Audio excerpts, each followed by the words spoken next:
Halo, ketemu lagi di pembelajaran sosiologi. Nah, materi kali ini yang akan kita pelajari adalah faktor-faktor penyebab konflik. Namun, sebelum kita melanjutkan materi kita kali ini, jangan lupa ya untuk dipencet tombol subscribe-nya dan tombol loncengnya.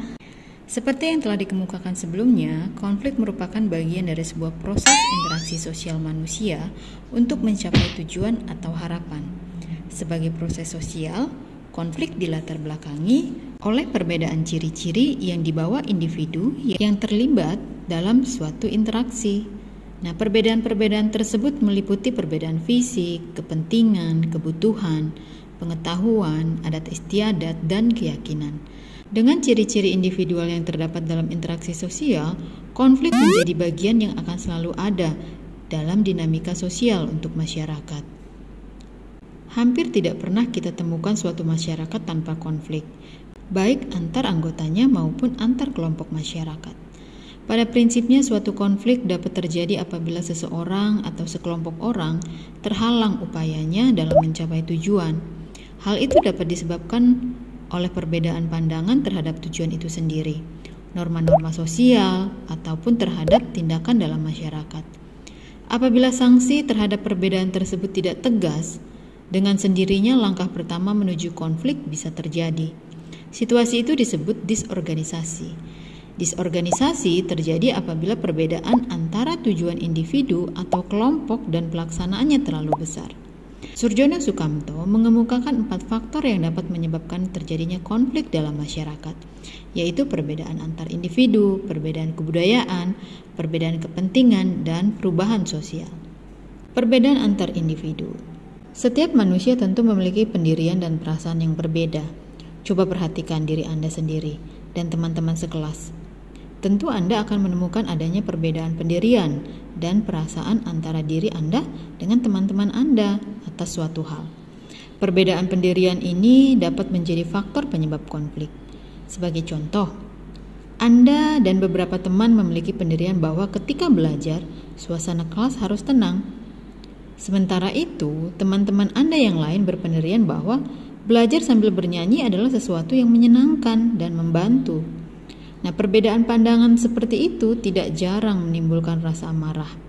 Hal itu dapat berlanjut pada perasaan benci hingga dapat timbul usaha untuk saling menghancurkan. Perbedaan kebudayaan. Anda tentunya sudah tahu bahwa kepribadian seseorang sedikit banyak dibentuk oleh kelompoknya. Secara sadar atau tidak, seseorang akan terpengaruh oleh pola pemikiran dan pendirian dari kelompoknya. Hal tersebut sadar atau tidak sadar dapat menyebabkan timbulnya pertentangan. Sebagai contoh, seorang anak yang dibesarkan dalam sebuah masyarakat yang menjunjung tinggi nilai kesopanan tentu akan terpengaruh dengan sikap sopan ketika bertemu atau berbincang dengan orang lain. Sebaliknya, anak-anak yang dibesarkan dalam sebuah masyarakat yang tidak memedulikan nilai kesopanan tertentu akan cenderung mengabaikan kesopanan ketika bertemu atau berbincang dengan orang lain. Dari contoh ini terlihat bahwa perbedaan kepribadian seseorang tergantung dari pola-pola kebudayaan yang menjadi latar belakang pembentukan dan perkembangan kepribadian orang tersebut. Tidak jarang menjadi penyebab terjadinya konflik antar kelompok masyarakat.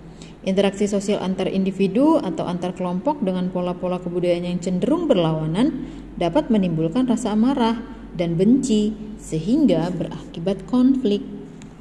Sedangkan perbedaan kepentingan. Setiap individu tentu memiliki kebutuhan dan kepentingan yang berbeda dalam melihat atau mengerjakan sesuatu.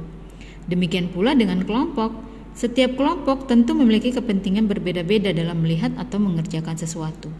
Kepentingan itu dapat menyangkut kepentingan politik, ekonomi, sosial, dan budaya. Sebagai contohnya, hubungan antara pemerintah daerah dan penguasa tertentu. Ada pejabat Pemda yang melihat hubungan itu sebagai cara untuk menarik investasi pengusaha dalam pembangunan daerah. Ada juga sebagian pejabat yang melihat hubungan itu sebagai kesempatan untuk mengisi pundi-pundi keuangan pribadinya dengan cara berkolusi dengan pengusaha tersebut. Sementara itu, pihak pengusaha melihat hubungan itu sebagai kesempatan untuk mendapatkan proyek pemerintah dan menambah keuntungan bisnisnya. Berikut ini adalah contoh lain perbedaan kepentingan dalam hal pemanfaatan hutan. Para petani merambah dan menebang hutan sebagai bagian dari kegiatan ekonomi yang diwariskan turun-temurun, yakni untuk membuat kebun atau ladang. Para pengusaha hutan melihat hutan sebagai ladang bisnis. Kayunya ditebang lalu dijual untuk mendapatkan uang, sekaligus untuk membuka lapangan pekerjaan bagi masyarakat. Sementara itu, bagi pecinta lingkungan, hutan adalah paru-paru dunia yang dapat menyelamatkan dunia dari bocornya lapisan ozon, banjir, dan sebagainya. Dengan demikian, hutan tidak boleh ditebang dan harus dilestarikan. Perbedaan kepentingan antar individu atau antar kelompok seperti contoh di atas dapat menimbulkan konflik sosial di masyarakat. Lalu yang terakhir, perubahan sosial. Masyarakat merupakan sekelompok manusia yang terus berubah seiring dengan perkembangannya, sesuai dengan kebutuhan dan pengetahuannya. Coba perhatikan masyarakat kita saat ini dan bandingkan dengan keadaan sebelum sekitar 10 atau 20 tahun yang lalu. Tentu sangat berbeda. Perubahan-perubahan tersebut tentu mempengaruhi cara pandang sebagian anggota masyarakat terhadap nilai, norma, dan pola perilaku masyarakat. Apalagi jika perubahan itu langsung dengan cepat dan meluas, muncullah perilaku-perilaku lain yang dianggap oleh sebagian anggota masyarakat lain sebagai perilaku yang berlawanan, aneh, dan bertentangan dengan kebudayaan masyarakatnya. Situasi seperti itu dapat memunculkan konflik atau pertentangan. Sebagai contoh, konflik antar kaum muda dan tua. Biasanya kaum muda cenderung ingin merombak pola perilaku atau tradisi masyarakatnya, sedangkan kaum tua ingin tetap mempertahankan pola perilaku dan tradisi nenek moyangnya. Hal yang sama dapat kita saksikan dari proses perubahan masyarakat pedesaan di Indonesia beberapa dekade belakangan ini. Masyarakat pedesaan Indonesia saat ini sedang mengalami proses perubahan dari masyarakat yang tradisional ke masyarakat industri. Nilai-nilai tradisional seperti nilai kegotong royongan cenderung berganti menjadi nilai kontrak kerja dengan upah yang disesuaikan dengan jenis pekerjaannya.